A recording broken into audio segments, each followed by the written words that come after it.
कुरान को आप देखते हैं और कुरान को आप जानते हैं। फर्ज कीजिए कि एक आदमी के बाप का तबीयत खराब हो गया, एक आदमी के बाप का तबीयत खराब हुआ और इसी बाप की तबीयत खराब हुई। तमाम हकीमों को दिखा लिया गया, तमाम तबीबों को दिखाया गया, तमाम डॉक्टरों को दिखाया गया। अब हकीमों ने दवा करके जवाब दे दिया है, तबीबों ने दवा करके जवाब दे दिया है और डॉक्टरों ने दवा करके जवाब दे दिया है और सारे लोगों ने, हकीमों, तबीबों, डॉक्टरों ने जवाब दे दिया और फरमाया यह लाइलाज बीमारी है, अब आपके बाप को शिफा नहीं मिलेगा तब तक के उसको वापसी लौटा करके। और जब अपने घर के लिए अंदर लेकर के आए, घर के अंदर लेकर के पहुंचे तो किसी ने जाकर के कह दिया, कारी अब्दुल मन्नान साहब ने कहा सुनो मदरसे के अंदर चले जाओ, देखो इमाम साहब अगर मौजूद हो तो गिलास में पानी ले लो और पानी लेकर के चले जाओ, इमाम साहब को पानी दे देना और उस पानी को लेकर के इमाम साहब उस पे कुरान की आयत पढ़ के दम कर देंगे और वो पानी पिलाओगे, या तो अल्लाह शिफा दे देगा या तो कुरान के सदके में ईमान पर खात्मा दे, शिफा देगा, कुरान की बरकत से शिफा देगा या ईमान पर खात्मा देगा। अब लड़के का जो बाप का जो बेटा है उस बेटे ने गिलास में गिलास लिया और भागता हुआ उधर से आ रहा था, दौड़ता हुआ आकर के पहुंचा। अब मदरसे के नल से पानी लिया और पानी लेकर के बाद जब मदरसे में पहुंचा तो अचानक देखा कि मास्टर साहब तो मौजूद है, मास्टर साहब तो मौजूद है लेकिन हाफिज जी मदरसे में मौजूद नहीं है। उसने जाकर के पूछा, मास्टर साहब ये बताइए हाफिज जी कहाँ है? कहा काम क्या है? कहा कुछ नहीं, पानी पढ़वाना था, पानी पढ़वाना था। हजरात नुक्ता आ गया, गौर कीजिए, अब तक के इंसान पढ़वाए जा रहे थे, अब पानी पढ़वाना है। उसके कहने का मतलब यह है कि इस पे कुरान की आयतें पढ़ा के दम करवाना है। पंडित जी ने गिलास हाथ में लिया और लेने के बाद में ऋग्वेद का चैप्टर नंबर 55 पढ़ के दम किया और दम करने के बाद में उस आदमी के हाथ में दे दिया। आदमी ने हाथ में लिया और लेने के बाद पूछा, बताओ पंडित जी आप तो हाफिज जी नहीं है, आप मौलाना साहब नहीं है, आप कारी साहब नहीं है, आखिर आपने इस पे पढ़ के क्या दम कर दिया है? तो उन्होंने कहा सुनो, मैंने ऋग्वेद का चैप्टर नंबर 55 पढ़ा है, इतना सुनना था। उसने पानी को वही फेंका और दूसरा पानी भर रहा था। तब तक के देखा इमाम साहब आ गए। अब इमाम साहब के पास पहुंचा और पहुंचने के बाद में कहा, इमाम साहब मेरे बाप को डॉक्टरों ने जवाब दे दिया है, हकीमों ने जवाब दे दिया है, तबीबों ने जवाब दे दिया है, अब मैं तुम्हारे पास आया हूँ, गिलास में पानी है, इस पे कुरान की आयत पढ़ के दम कर दो, मैं अपने बाप को पिला दूं, या तो अल्लाह इसी के सदक़े में शिफा दे देगा और या तो ईमान पर खात्मा दे देगा। अब हाफिज जी ने लिया और लेने के बाद फक़त बिस्मिल्लाहिर्रहमानिर्रहीम पढ़ने के बाद अलहम्दु शरीफ पढ़ा और पानी पे दम और अब वो बच्चा जो उधर से भागता हुआ आ रहा था, उस बच्चे ने गिलास को अपने हाथ में लिया। अब बहुत आहिस्ता आहिस्ता जा रहा है, बहुत आहिस्ता कदम रखता है, नजर उसकी गिलास पर टिकी हुई है। अब कारी अब्दुल मन्नान साहब ने पूछा, ये बता कि इधर से तो दौड़ता हुआ गया था, उधर से आहिस्ता आहिस्ता क्यों आ रहा है, गिन गिन के कदम क्यों रख रहा है? तो उस बच्चे ने जवाब दिया, सुनो इधर से गिलास खाली था तो मैं दौड़ता हुआ चला गया और उधर से मैं गया हूँ तो पानी पड़वा के ला रहा हूँ, ऐसा वैसा पानी नहीं है, अब तक के सिर्फ ये पानी था, लेकिन अब इस पे कुरान की आयत पढ़ दी गई तो मेरे दिल को ये गवारा नहीं कि कुरान का पढ़ा हुआ पानी जमीन पर छलक जाए। तो भाइयों, जब एक मुसलमान कुरान का पढ़ा हुआ पानी जमीन पर नहीं गिरने देता तो क्या वो कुरान को गिरने देगा? कुरान को गिरने देगा? अगर नहीं गिरने देगा तो उठाया कब है? ईमानदारी से बताओ, आज सुबह फजर के बाद इसमें कितने लोग हैं जो कुरान पढ़े हो? एक बस काम हो गया। अरे कुरान घर में सजाने के लिए, जीनत बनाने के लिए नहीं, जुज़दान में रख के, ताकों में रखने के लिए नहीं, बल्कि कुरान पढ़ने के लिए, पढ़ने के लिए। और एक बात बता दो, अगर तवज्जो दो तो बता दो, बोलो बात खत्म कर दो या बढ़ा दो? आप लोग सुनेंगे या खत्म करते? जितने लोग सुनेंगे हाथ उठा के कह दे सुभान अल्लाह। अरे जोर से बोलो सुभान अल्लाह। एक आशिके रसूल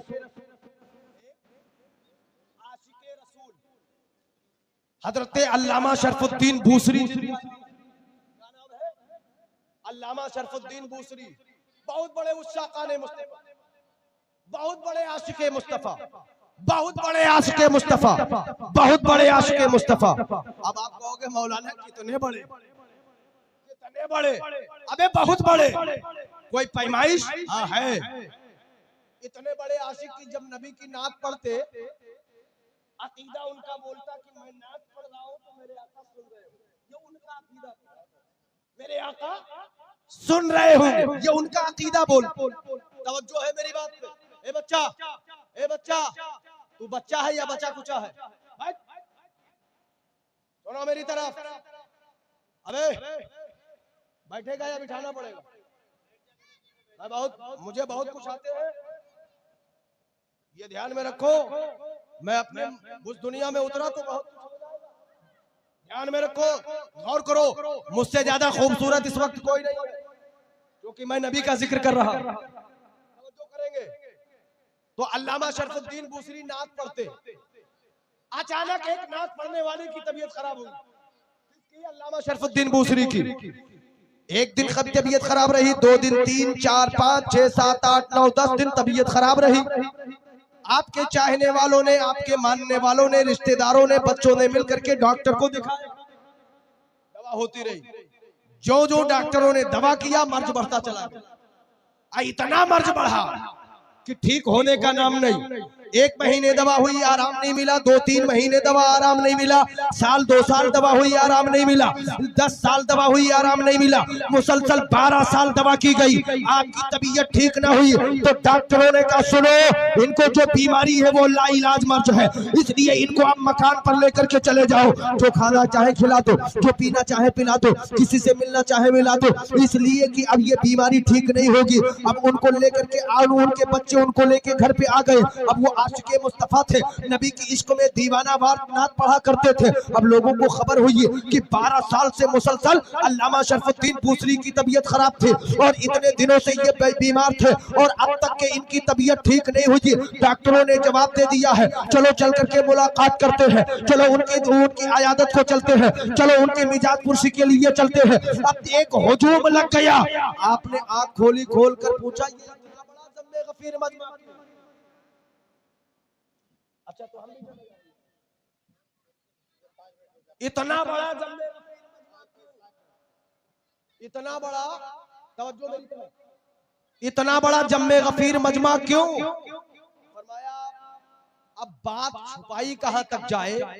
12 साल आपकी दवा हुई, हर डॉक्टरों ने, तबीबों ने, हकीमों ने जवाब दे दिया, अब आप ठीक नहीं होंगे, इसलिए हर आदमी आपको देख। जब इस बात को कहा कि अच्छा खुदा के वास्ते, खुदा के वास्ते मुझे तनहा कमरे में छोड़, तनहा कमरे में छोड़ दो। वो खुदा मुझे रुसवा नहीं करेगा जिस खुदा से के हबीब से मैं मोहब्बत करता हूं। जिस खुदा के हबीब से मैं मोहब्बत करता हूं वो खुदा मुझे रुसवा नहीं करेगा। मुझे दुनिया के डॉक्टर ने जवाब दे दिया होगा, मुझे दुनिया के हकीम ने जवाब दिया होगा, मुझे दुनिया के तबीब ने जवाब दिया होगा, मगर जो सबसे बड़ा अहकमुल हाकिमीन है अब तक उसने जवाब नहीं दिया, उसने जवाब नहीं दिया। तनहा छोड़ दो। अब सब घबराने, यार 12 साल से बीमार है, उठाओ तो उठाए, बैठाओ तब बैठाए, लेटाओ तब लेटाए। अगर रात में कुछ होएगा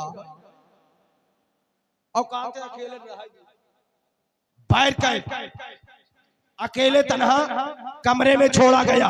और जब अकेले तन्हा कमरे में छोड़ा गया और जैसे तन्हा कमरे में छोड़ा, रात की तारीकी है, आपकी अचानक आंख लग गई और आंख लगी कि जिसकी इश्क में वो नात पढ़ा करते थे, मदीने वाले आका ख्वाब में तशरीफ ले आए और फरमाते हैं शरफुद्दीन मेरी नात पढ़ो, नात। कहो यार सुभान अल्लाह। ऐसा लगता है जैसे तुम हो सुखान गन्ना। जोर से कहो सुभान अल्लाह। मेरी नात पढ़ो, नात। कहने लगे या रसूल अल्लाह, मैं आपके नात का तो दीवाना हूं, लेकिन 12 साल का बीमार हूं, उठूं तो उठा ना जाए, बोलूं तो बोला ना जाए, चलूं तो चला ना जाए। आका कैसे पढ़ो? तो ख्वाब की हालत की वाकया बयान करते हैं कि जब ख्वाब में मैंने ये बात कहा तो आका बयान फरमाते शरफुद्दीन ये बताओ तुम्हें तकलीफ कहाँ से है? तो मैंने सर के तरफ इशारा किया, आका ने सर के ऊपर हाथ फेर दिया। मैंने सीने की तरफ इशारा किया, आका ने सीने पे हाथ फेर दिया और फिर फरमाया अपने हाथ पैर को झटको। मैंने हाथ पैर झटकना चाहा तो झटक दिया, फिर उठ के खड़ा हो गया, हालात ख्वाब में उठ के खड़ा हो गया और मैं नबी की नात पढ़ना शुरू किया। तो एक शेर नहीं, 2 शेर नहीं, 10-20 शेर नहीं, बल्कि इसके मुस्तफा में 171 शेर पढ़ता चला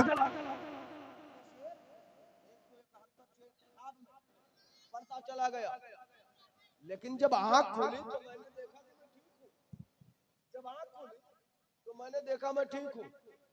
सुबह फजर में जब मैं मस्जिद पहुंचा नमाज के लिए तो लोग घूर घूर के देख रहे हैं, वही है, 12 साल से मरा जा रहा था, अब तक मरा नहीं, वही है, ये वही नहीं होगा, उसका कोई हम शक्ल होगा। लेकिन जब आप फजर नमाज पढ़ के बाहर निकले ना तो एक बुजुर्ग उनका पीछा करते हुए आए और बोले शरफुद्दीन नबी की नात सुनाओ। बोले कौन सी? बोले जो रात सुना रहे थे,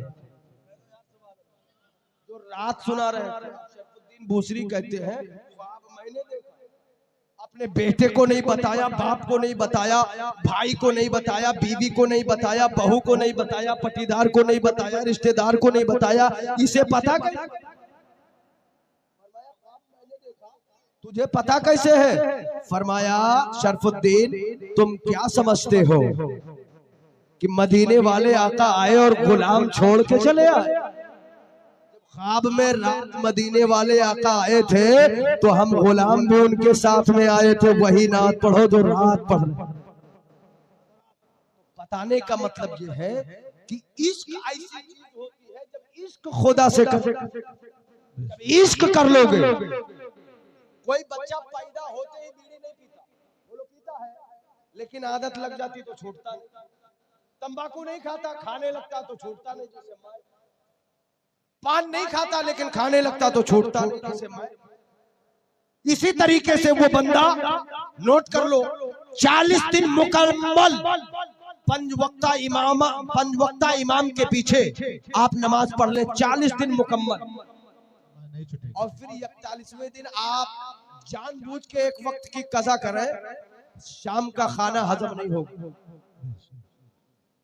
शाम का खाना हजम ऐसा महसूस होगा,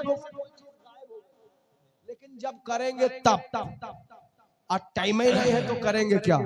लिहाजा मेरी सिर्फ ये बातें जो मैंने सुनाई ये सिर्फ अमल की है, मगर एक बात ये रही जो आपके सामने ये इदारा मौजूद है ये अमल के लिए भी है और बढ़ाने के लिए भी।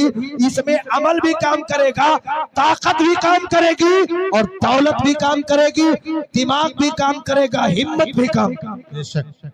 में हर चीज की जरूरत है, लिहाजा आप तैयार हो जाइए। अगर कोई इंसान कहे अरे चच्चा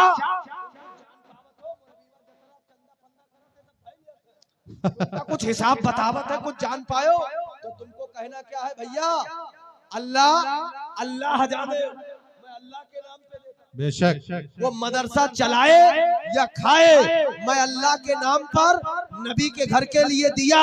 अगर वो अंडरफेयर करेगा तो कयामत में जवाब उसी को देना होगा।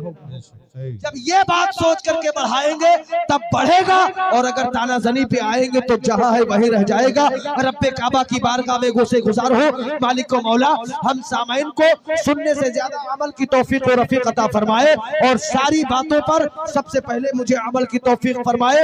इलाहुल आलमीन, इतनी देर की गुफ्तगू में किसी किस्म की लफ्ज़ें, गलतियां, कोताहियां, सरवन सावन कसदन लफ्ज़न मानन हुई हो, तमाम मजमा को गवाह करके तेरी बारगाह में तौबा करता हूं। अस्तगफिरुल्लाह रब्बी मिन कुल्ली ज़ंबिन व अतूबु इलैह। मालिक को मौला अपने हबीब के सदके से माफ फरमाए। आप लोग थोड़ी देर बैठ, ये अताओ बहुत अच्छे। वो आप सुने ना सुने कान बंद कर ले, लेकिन मैं पढ़ूंगा। बहुत खूब, जोर से कहो सुभान अल्लाह, सुभान अल्लाह, जोर से कहो सुभान अल्लाह। बच्चे बस 5 मिनट बच्चे बैठ जाएं, 5 मिनट बस, इनाम तकसीम। मेरी दुआ है कि मालिक मौला अपने महबूब के सदके से मेरे मरहूम नाना जान की कब्र को बुक़े नूर बना दे। आमीन आमीन। शेर सुनेंगे कि अफसोस सर से बाप का साया चला गया, अफसोस सर से बाप का साया चला गया, अफसोस सर से बाप का साया चला गया, और बेफिक्र जिंदगी का सहारा चला गया, बेफिक्र जिंदगी का सहारा चला गया, और बरकत थी जिसके दम से हमारे मकान में, बरकत थी जिसके दम से हमारे मकान में, यानी वो बरकतों का खजाना चला गया, यानी वो बरकतों का खजाना चला गया। अफसोस किसके बाप से जाकर कहे ये बात, अफसोस किसके बाप से जाकर कहे ये बात, कि दादे यतीम दे के वो हंसता चला गया। इलाहुल आलमीन।